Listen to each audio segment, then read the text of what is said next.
They need to have aim assist on that bull. These are controller games.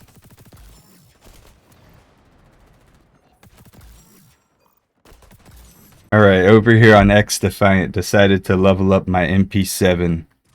And ironically, I haven't played on controller in a really long time, so I decided to swap over to controller just to give it a try.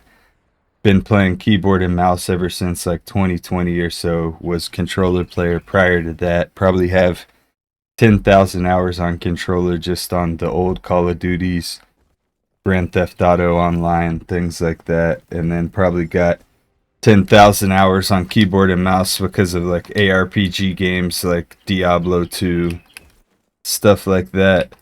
But I wanted to try out controller on here. So I wound up messing around with the settings, and there's just so much customization that you can do. And then you can have things like high sensitivity and then change your zoom sense down a little bit. That way you can hit 360s. Like I could even turn my sense up even more. But this is enough, I feel like, to where I can really move on other players. Like most players don't even have this high of a sense. And if they're a lower sense than this, then they're going to be in trouble. They're going to be in trouble when they're dealing with me. So, one massive difference between controller and keyboard and mouse that I personally noticed is controller, because of aim assist, is just way more consistent. Like, keyboard and mouse, sometimes your reflexes may be off. Sometimes you're maybe not quite as precise.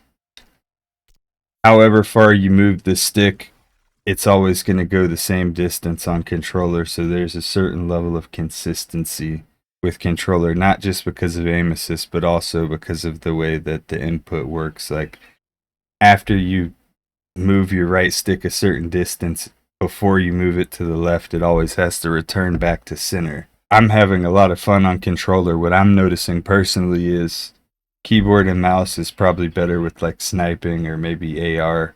Controller seems like it's better with like SMG, close range. It's just way easier to stay centered, to stay on target.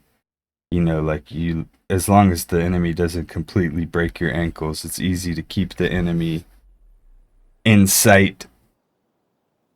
Whereas on keyboard and mouse close range, I feel like close range has always been the hardest thing on keyboard and mouse.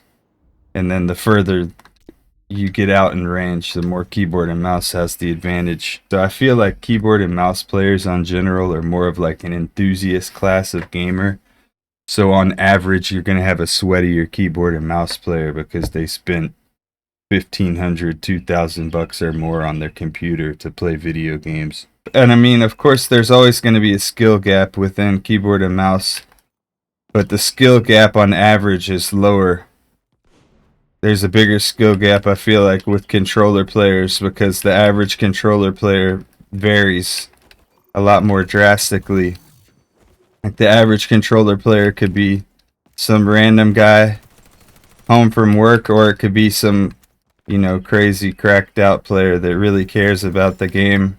One thing I'll say about controller that's kind of funny is most of the people complaining about bunny hop and movement and stuff are controller players who have aim assist, which is like the #1 counter to all the movement stuff. A lot of people that complain about the movement don't fully understand how to use rotational aim assist. I can understand complaining about it if you're on keyboard and mouse because you're going to miss your shots if the character's moving and their player model's like visually hard to track and your bullets aren't actually going where you're aiming, which is comical because on keyboard and mouse, like sometimes you swear you're hitting them, but you're not. The aim assist feels like it's locking on to where their character model is on the server side, not just client side. So it feels like you're like overriding the lag and everything like that.